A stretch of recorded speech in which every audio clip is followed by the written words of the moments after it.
నిరంతరం ప్రజల సంక్షేమమే ధ్యేయంగా, ప్రజల అభివృద్ధి ధ్యేయంగా ముఖ్యమంత్రి వైఎస్ జగన్మోహన్ రెడ్డి కృషి చేస్తున్నారని బద్వేల్ ఎమ్మెల్యే డాక్టర్ సుధా పేర్కొన్నారు.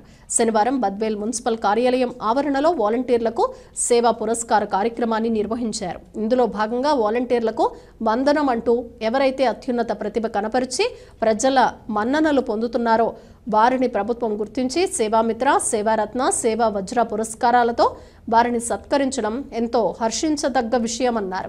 ఇందులో భాగంగా బద్వేల్ మున్సిపాలిటీలోని 5 మంది వాలంటీర్లు సేవారత్న పురస్కారాలను అందుకోవటం ఎంతో సంతోషదాయకమన్నారు.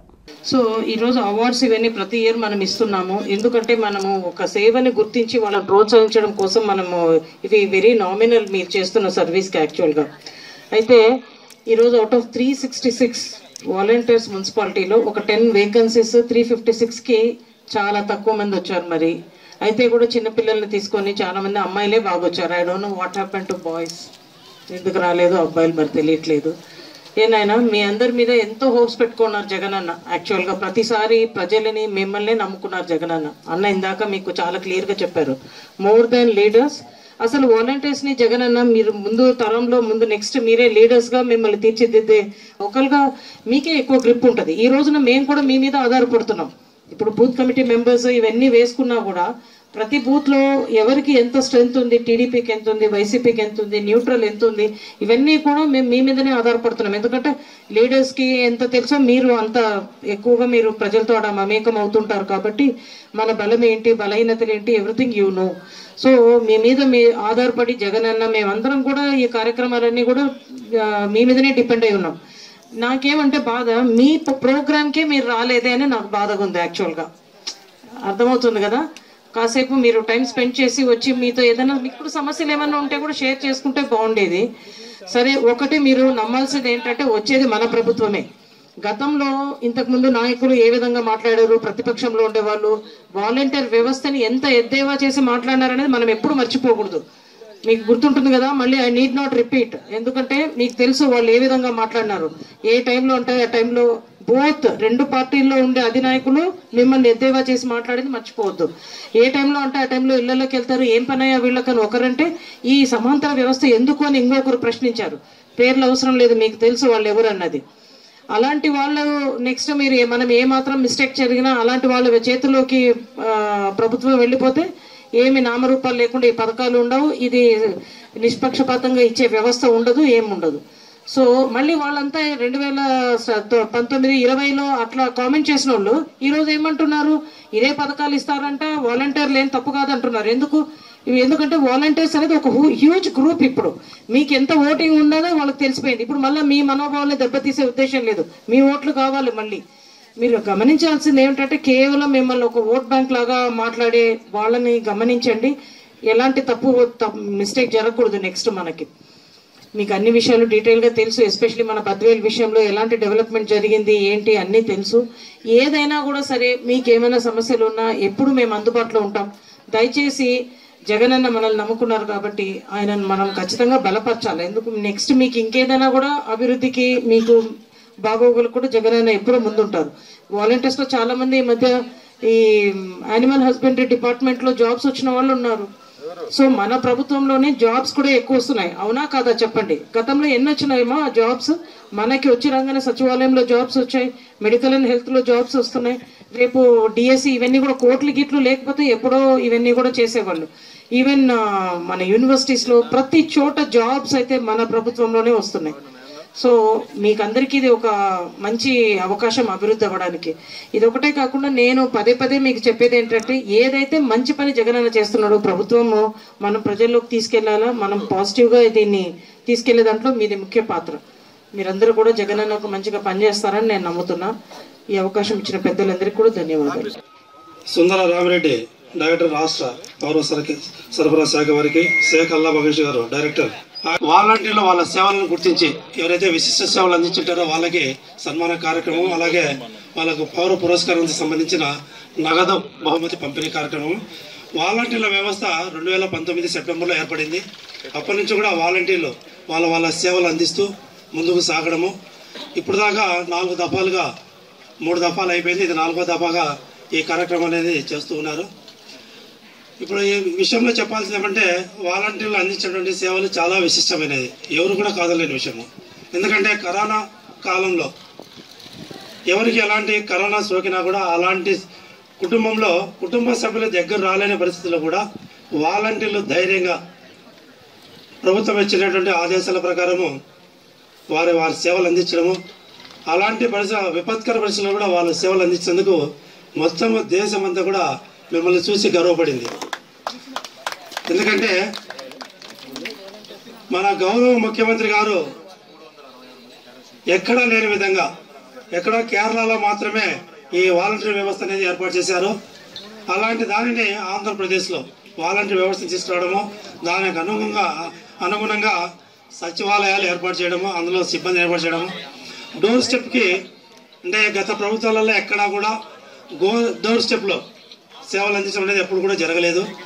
ప్రతి 50 ఇళ్ళకి కానీ లేదంటే అంతకంటే ఎక్కువగానే 50 ఇళ్ళకి ఒక వాలంటీర్ని ఏర్పాటు చేసేసి వాళ్ళ వివరాలన్నీ సేకరణ చేయడము, వాళ్ళకు కావాల్సిన ప్రతి పథకాన్ని అందజేయడము, దానికి సంబంధించిన అర్హులైన అందరికీ కూడా సేవలు అందిస్తూ వెళ్ళిన సందర్భంలో, అలాగే అతి ముఖ్యంగా మనం చెప్పుకోబోయేది పెన్షన్ల పంపిణీ.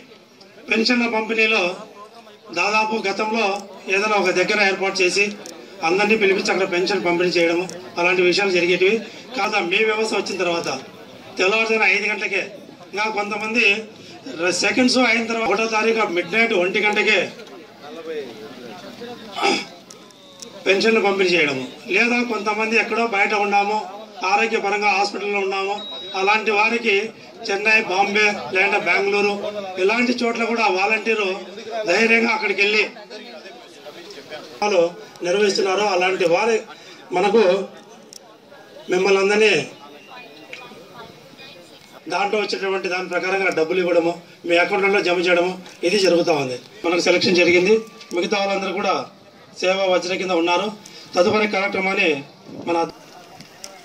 మనందరికీ తెలిసిన విషయం, మన ప్రభుత్వం వచ్చి 4 మాసాల 9 నెలలు అయినప్పటికీ జగన్మోహన్ రెడ్డి గారు ఏదైతే చెప్పినారో చెప్పిన దాని ప్రకారమే సచివాలయాలను ఏర్పాటు చేయడం, ప్రతి సచివాలయానికి కూడా 10 మంది ఉద్యోగస్తులను పెట్టడం, వారి కింద స్వచ్ఛందంగా వాలంటీర్ల వ్యవస్థను ఒకటి తీసుకొచ్చి ప్రతి సచివాలయంలో ప్రతి 50 ఇండ్లకు ఒక వాలంటీర్ని పెట్టడం, ఆ వాలంటీర్ ద్వారా ప్రభుత్వం ఇస్తున్నటువంటి ప్రతి సేవ కూడా వారి ద్వారా ప్రతి ఇంటి వద్దకు చేర్చడం జరుగుతూ ఉంది ఇప్పటి వరకు కూడా.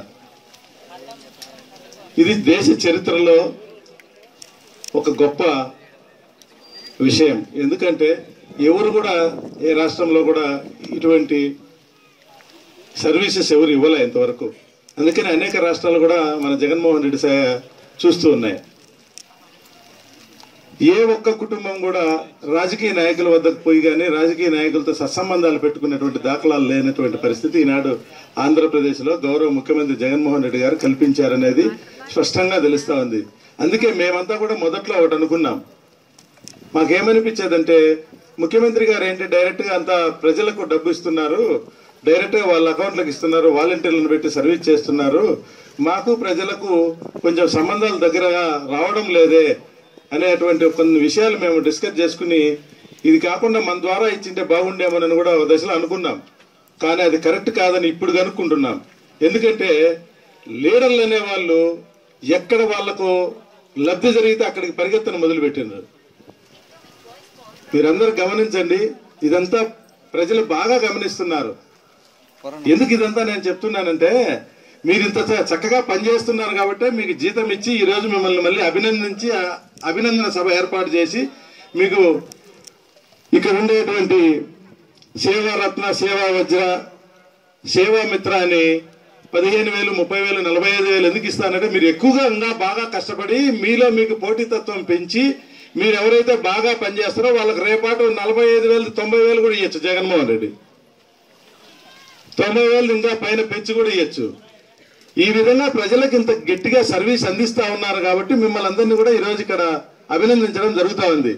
మరి మిమ్మల్ని ఈ విధంగా సర్వీస్ ఇచ్చి ఈ విధంగా ప్రజలకు చేయడంలో చాలా మంది లీడర్లు వాళ్ళకు ఇష్టపడటంలే. అందుకే ఈనాడు వైఎస్ఆర్ కాంగ్రెస్ పార్టీలో నిజాయితీగా పనిచేసేటువంటి కార్యకర్తలు మాత్రమే ఉంటున్నారు. నిజాయితీ లేనటువంటి నాయకులంతా కూడా వెళ్ళిపోతున్నారు పార్టీ నుంచి. జగన్మోహన్ రెడ్డి మనకేం చేయడం లేదు, ప్రజలే చేస్తున్నాడు.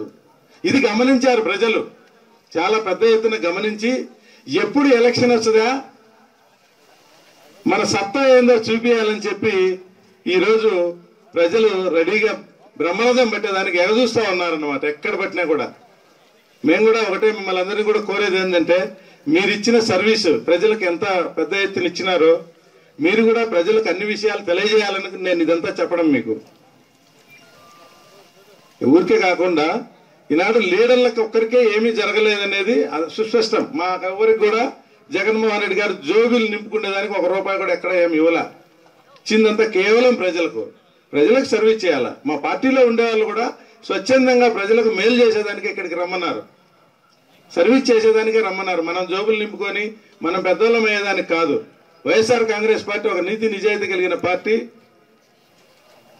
ఆయన ఎలా మచ్చ లేకుండా ఉన్నాడో మనం కూడా అలా మచ్చ లేకుండా సర్వీస్ చేయాలి. అది ఎమ్మెల్యేలు కానీ, మున్సిపల్ చైర్మన్లు కానీ, కౌన్సిలర్లు కానీ, నాయకులు కానీ, ప్రజాప్రతినిధులు ఎవరైనా సరే వైఎస్ఆర్ కాంగ్రెస్ పార్టీలో 100% మచ్చ లేకుండా పనిచేయమని చెప్పి జగన్మోహన్ రెడ్డి ఇచ్చిన గైడ్ లైన్స్. ఇవి నచ్చని వారే వైఎస్ఆర్ కాంగ్రెస్ పార్టీలో నుంచి వెళ్ళిపోతున్నారు. ఇదంతా ప్రజలు పూర్తిగా గమనిస్తారు. అందుకే ప్రజలకు ఆయన ఫస్ట్ మేము జగన్మోహన్ రెడ్డి గారిని మేము ఐడెంటిఫై చేయలేకపోయినాం. మేము కూడా చెప్తున్నాం నిజంగానే ఆయన ఈరోజు ప్రజలకు ఇంత పెద్ద ఎత్తున డైరెక్ట్గా సర్వీస్ చేయడము. అందుకే ప్రతి మీటింగ్లో కూడా జగన్మోహన్ రెడ్డి గారు ఏం చెప్తారంటే, దేవుడు ఉండడు మీరుండరు, నాకు ఎవరితో సంబంధం లేదు, దేవుడు ప్రజలే అంటే చాలా మంది రోజు ఇదే చెప్తానంటారు. అది చెప్పక ఇంకా ఏం చెప్పాలి? మా జోబులు నింపితే మేము దాటుకొని పోతా అంటే బుద్ధి పుడితే 4-5 మందిని సంఘాలో పెట్టుకొని నాకు మేలు చేస్తే, నా చుట్టూ ఉండే 4 మేలు చేసి వీళ్ళు ఎప్పుడు బుద్ధి పుడితే అప్పుడు పోతా అంటే దాటుకొని. ఇది పద్ధతి కాదు. ఆయన చేసినటువంటి సేవ కానీ, సర్వీస్ కానీ నిజంగానే మన భారతదేశంలోనే గొప్ప చరిత్ర ఇది. మీరందరూ కూడా గమనించండి. అందుకే ప్రజలనే నమ్ముకున్నాడు, ప్రజలకే చేసినాడు. ప్రజలే రెడీగా ఎన్నిక రావాలి, గొద్దాలి ఓటని నిర్ణయం చేసుకొని ఉన్నారు. సరే, ఏది ఏమైనా మిమ్మల్ని ఇక్కడికి అభినందించడానికి పిలిచినాం. మన మున్సిపాలిటీ నుంచి కూడా 5 మందిని సెలెక్ట్ చేసినారు. ఈ 5 మందికి కూడా సేవారత్న వచ్చినట్టుంది. 5 మందికి కూడా సేవారత్న వచ్చింది. ఇంకా నా కోరిక ఒకటి ఉంది మీకు చెప్పేది, మీరు ఇంకా పెద్ద ఎత్తున పనిచేసి ఈసారి సేవారత్న కాకుండా సేవా వజ్రం సంపాదించాలని. ఈసారి 5 ఇస్తారా 10 ఇస్తారో తెలియదు, కానీ నాకు ఎన్ని ఇస్తారో నెంబర్ తెలియదు. ఎన్ని వచ్చి అన్ని సేవా వజ్రం రావాలని కోరుకుంటాను మీకు. మరి మీరు ఎంత గట్టిగా పనిచేస్తారో ఏమో తెలియదు. ఈసారి ఐడెంటిఫై చేసే నేను కూడా ఐడెంటిఫై చేస్తా. ఎందుకంటే ఇది వచ్చేది ఎన్నికల సంవత్సరం. మీరు చక్కగా పనిచేయండి, మీరు సహకరించండి, ప్రజలకు సహకరించండి, జగన్మోహన్ రెడ్డి గారికి కూడా సహకరించండి. మీ యొక్క సహాయ సహకారాలే జగన్మోహన్ రెడ్డికి శ్రీరామ రక్షని తెలియజేసుకుంటూ నేను